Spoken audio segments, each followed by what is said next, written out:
conta, por que lobatólogos e o que é ser um lobatólogo? Então, eu acredito que um lobatólogo seja aquela figura que estuda o lobato, né? É o estudioso do lobato, aquele que se aficiona, começa a ler uma obra, outra, se apaixona pelo cara, ou vê curiosidade no cara e vai desenvolvendo o trabalho em cima disso, né? Como ele fala sobre muitos assuntos, o lobato, né?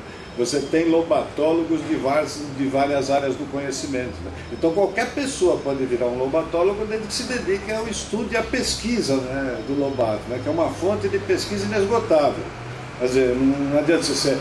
Quanto mais você estuda, mais você pode ter curiosidade de chegar numa frente ou outra, mesmo para concordar, discordar, ou criar uma nova polêmica, uma nova contradição que leve o pensamento lobatiano para frente, né, dos lobatólogos. Então você tem lobatólogos famosos no Brasil, que é a Marisa Lajolo, o Saqueta e muitos, né, e que tem uma derivação do lobatólogo também hoje para o saciólogo, né, que é o estudioso do saci, né?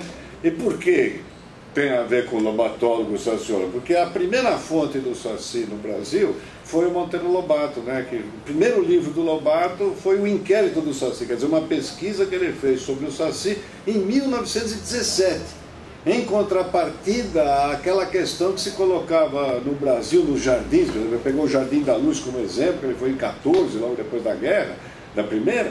Ele viu lá aqueles anõezinhos de jardim, sabe aqueles anões cheios com neve, né, com agasalho. Ele falou, mas qual o sentido de ter um anão de jardim aqui no lugar? Por que a gente não põe um saci em vez do anão de jardim? E aí ele começou esse resgate do saci de toda a mitologia brasílica, né? Então ele vem aí com a Iara, o Curupira e todos esses personagens do folclore brasileiro, da mitologia popular brasileira. Então, por isso tem muito a ver do saciólogo com lobatólogo. Então é um nome para descrever uma pessoa que não que defenda, mas que conheça o Lobato para poder prestar algum serviço de utilidade, né? E o Lobato é o maior escritor da literatura infantil brasileira. E depois também com o fundamento de você transformar isso, a curiosidade que isso te dá, é transformar de a necessidade que as pessoas possam ter de ler o Monteiro Lobato, que ele é muito rico realmente em todos os aspectos, né? Então, para fomento à leitura, para uma pessoa que quer começar, é interessante.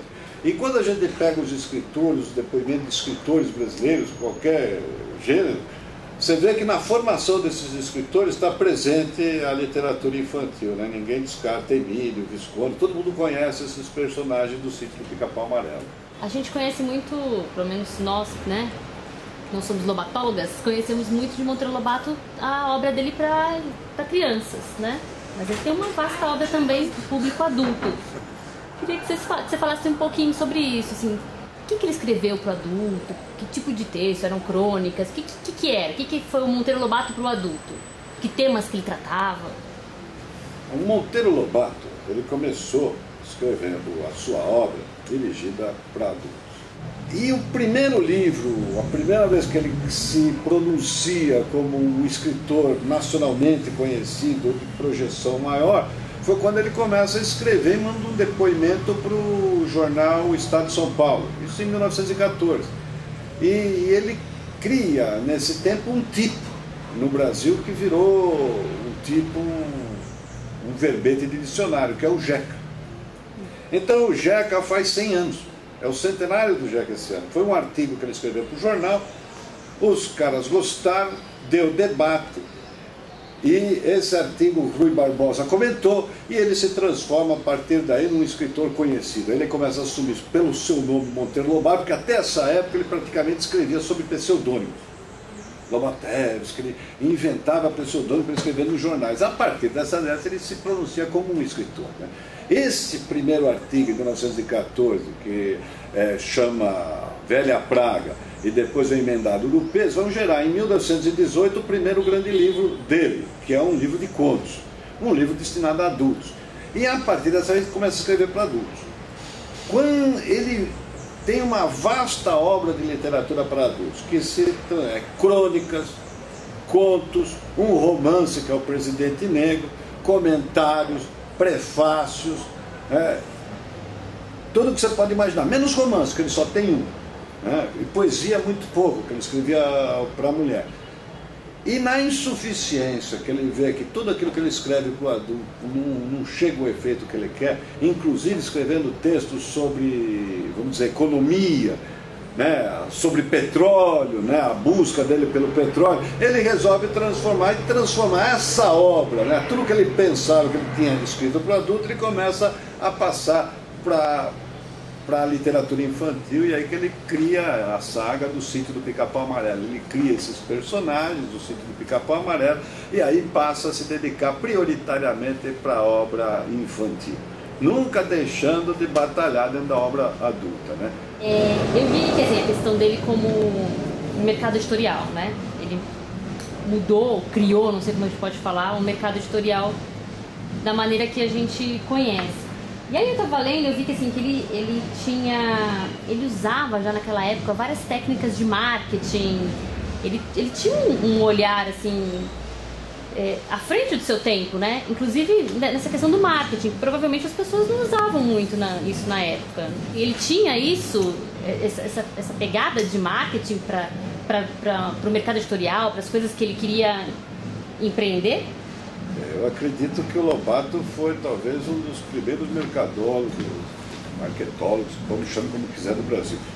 Para você ter uma ideia, o livro, o primeiro, A Menina do Narizinho Arrebitado, né, que foi a primeira produção dele infantil, ele, com a editora inexperiente, ele edita 50.500 livros.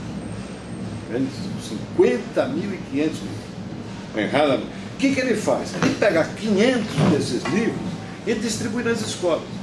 E um dia vai o secretário de Educação de São Paulo visitar as escolas e ver todo aquele livrinho usado pelas crianças. Fala, mas quem é esse livro? Compre esse livro. Aí o secretário que conhecia, ele falou, Lobato, você tem esse livro disponibilizado? Tenho, quanto você quiser, 10 mil, 20 mil, 30 mil. E o secretário Alarim disse, me mande todos. E no dia seguinte, na prefeitura, você encontra 50.000 exemplares entuchando os armazéns daquele livro. Então o que ele fez? Ele deu o livro para que se lesse o livro. E depois fez toda a divulgação. Como ele também, como editor, ele percebeu que em São Paulo, Brasil, tinha muito poucas livrarias. Então o que ele faz? Ele fala, não, vamos usar o livro como consignação.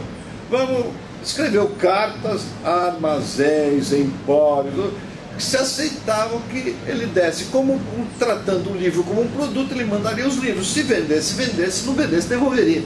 E aí ele vai começando a criar uma rede de distribuição, né? Então, toda ação que a gente percebe do Lobato tem sempre isso. Quando ele vai para os Estados Unidos, ele escreve um artigo que ele fala da questão do chiclete, né?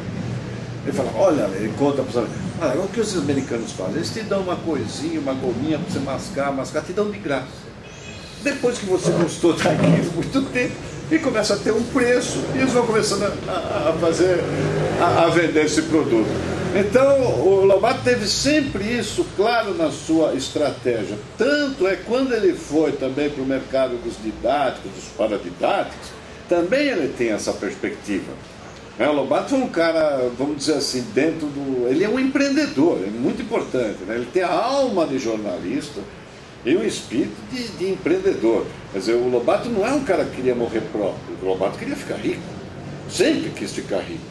Agora, esse empreendedor, sempre com aquele bonachão de querer fazer tudo, muitas vezes ele aplicou dinheiro de forma errada. Quando ele esteve nos Estados Unidos, só como curiosidade, havia a Bolsa de Valores, né? A Bolsa de Valores mais importante do mundo. Então ele enfiou todo o dinheiro que ele ganhou com os livros com a Companhia Editora Nacional na Bolsa de Valores. Em 1929 a Bolsa de Valores estourou, craque, ele ficou duro. E o que ele teve que fazer para ganhar dinheiro? Começar a fazer traduções novamente, muitas traduções, o Lobato foi um enorme tradutor brasileiro, vender livros e começou a entrar na linha dos didáticos, porque conheceu Anísio Teixeira, um dos maiores educadores brasileiros. Então ele também veio aí com um viés para a Companhia Editora Nacional de criar os livros didáticos. Ele achava que o livro didático antigamente, ou anterior a ele, eram muito ruins, né? Eram péssimos.